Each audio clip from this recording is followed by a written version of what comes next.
Assalamualaikum warahmatullahi wabarakatuh. Waalaikumsalam warahmatullahi. Alhamdulillahirabbil alamin. Shalatu wassalamu ala asyrofil anbiya'i wal mursalin wa ala alihi wa sahbihi ajmain. Syukur alhamdulillah pada siang hari ini kita bisa melakukan rapat kerja komisi yang kami hormati unsur pimpinan dan anggota Komisi 2 DPRD Kabupaten Indramayu, yang kami hormati Pak PLT Dinas Kesehatan, Pak Dr. Wawan beserta jajarannya yang kami hormati, Bapak Ibu yang hadir di sini yang kami hormati. Baiklah, rapat kerja ini kita sama-sama buka dengan bacaan basmalah. Bismillahirrahmanirrahim. Bapak Ibu yang kami hormati, sesuai dengan agenda kita yang dislot di Badan Musyawarah bahwa hari ini kita mengadakan rapat kerja, dan kita sudah lama sebenarnya mengagendakan rapat kerja dengan Dinas Kesehatan ini, tapi baru terjadwal hari ini. Kita sudah rapat kerja dengan Dinas Pendidikan di awal tahun ini, kemudian hari ini kita rapat kerja dengan Dinas Kesehatan. Kita akan berturut-turut dengan dinas-dinas Bapak Ibu yang kami hormati. Kita rapat kerja dengan Dinas Kesehatan ini ada beberapa hal yang kita bicarakan, tentunya informasi, juga berkaitan dengan program dan kegiatan di tahun 2022 ini seperti apa, karena Dinas Kesehatan ini adalah dinas yang anggarannya terbesar kedua setelah Dinas Pendidikan. Dinas Pendidikan pertama, kemudian Dinas Kesehatan, baru Dinas KPU-an itu di ranking ketiga atau setelah Dinas Kesehatan. Itu apa artinya? Begitu besarnya perhatian kita kepada urusan kesehatan masyarakat kita. Kita ini mempunyai rumah sakit umum daerah dan berapa puskesmas? 49 puskesmas, dengan tentunya programnya juga sangat banyak. Ada beberapa hal yang kita nanti unsur pimpinan dan anggota sampaikan berkaitan dengan, pertama Bapak, program yang menjadi unggulan sekarang itu adalah salah satunya Dokmaru, kan?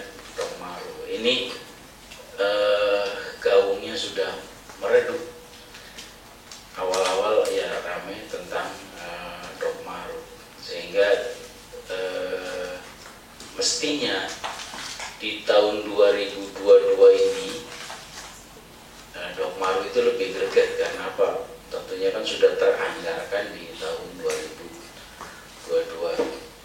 Kemudian yang selanjutnya berkaitan dengan progres vaksinasi Bapak Ibu yang kami hormati.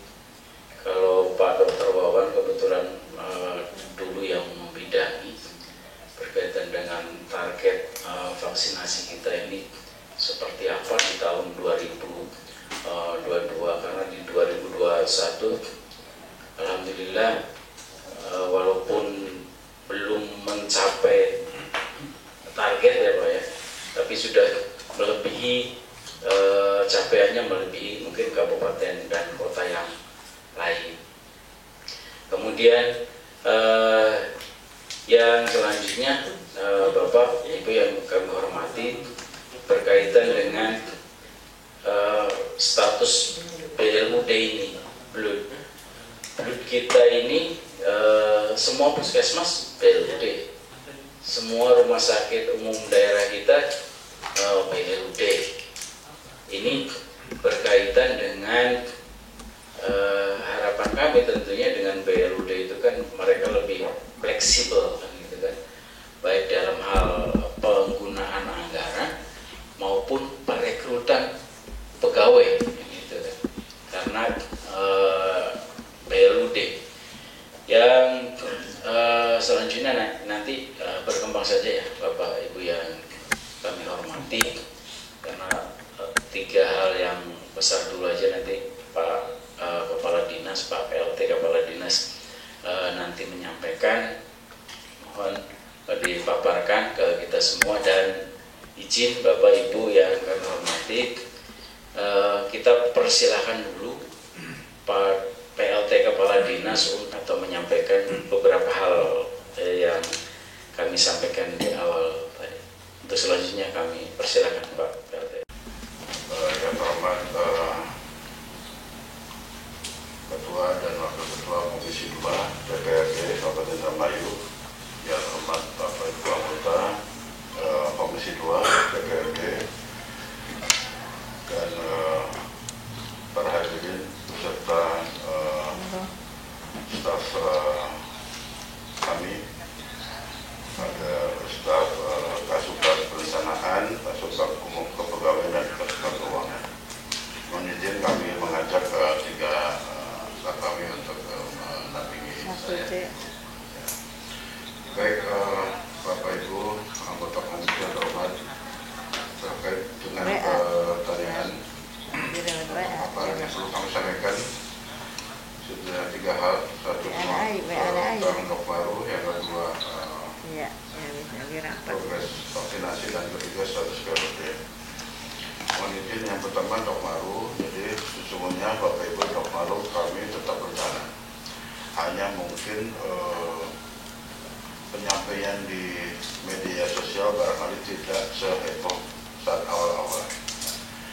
Justru pada tahun ini kami rencananya itu menggabungkan Dokmaru itu dengan si Irma Ayu, sistem rujukan bagi ibu bersalin di Kabupaten Indramayu yang sudah ada sebelumnya, ke dalam satu bentuk pelayanan terintegrasi dalam bentuk PSC, Public Safety Center. Jadi ada pusat penyelamatan publik. Di program kami itu memadukan bahwa itu adalah satu untuk respon cepat tanggap bagi masyarakat yang membutuhkan pertolongan medis di saat darurat dengan Dokmaru.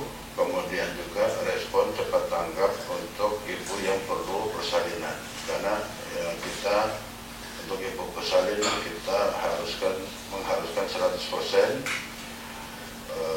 bersalin di tempat fasilitas kesehatan dan ditolong oleh tenaga kesehatan.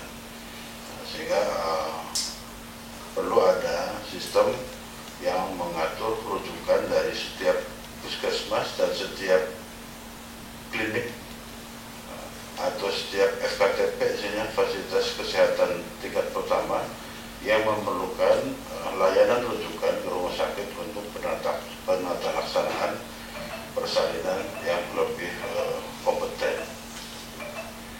Dan insya Allah kita tahun 2021 mendapat anggaran dari DHK untuk pembuatan gedung PSC yang letaknya di bagian depan kantor Dinas Kesehatan, Pak. Mohon izin karena kami tidak menemukan lagi lahan yang layak di Dinas Kesehatan terkait lahan yang sempit, sehingga kemudian dengan terpaksa di halaman depan dengan mengambil lahan parkir kendaraan tamu maupun karyawan. Semula tadinya akan di sebelah sisi dinas, tapi karena terlalu sempit dan hasil dari analisa dari PUPR tidak dimungkinkan untuk dibangun di situ, karena setidaknya harus 4 meter bebas bangunan dari sempadan jalan. kita kurang situ sehingga kemudian ditetapkan di bagian sebelah kanan yang dekat Polsatpam, kita bangunkan di situ gedung PC sehingga menutupi lab yang selama ini barangkali banyak dikunjungi oleh masyarakat terkait testing antigen maupun PCR pada saat dibutuhkan. Jadi insya Allah Bapak dan Ibu anggota Komisi Pelayanan Dokmaru akan tetap berjalan, bahkan kami ke depan akan lebih baik lagi terkait betul anggaran sudah untuk pelayanan di Puskesmas sudah ada, antara dari BOK Pak, biaya operasional kesehatan, kemudian juga petugas secara yang memanage Dokmaru sudah punya tempat, ada petugas sendiri, kemudian juga dengan sistem komunikasi yang sudah diadakan bersamaan dengan pembangunan gedung PC tersebut. Perlu kami sampaikan bahwa pengadaan tenaga untuk PSC anggarannya dari dinas provinsi. Jadi kita hanya menggunakan anggaran tersebut untuk kemudian dilakukan rekrutmen. Karena setidaknya perlu ada dalam satu shift perlu ada 1 orang dokter, 1 orang perawat, dan 1 orang bidan, dan 1 orang supir ambulan. Kalau sehari 3 shift dengan 1 shift istirahat berarti akan perlu 4 dokter, 4 perawat, 4 bidan, dan 4 supir. Ini yang kemudian jadi tenaga andalan kami dalam mengoperasionalkan PSC dengan Dokmaru dan si Irma akhirnya. Kami juga masih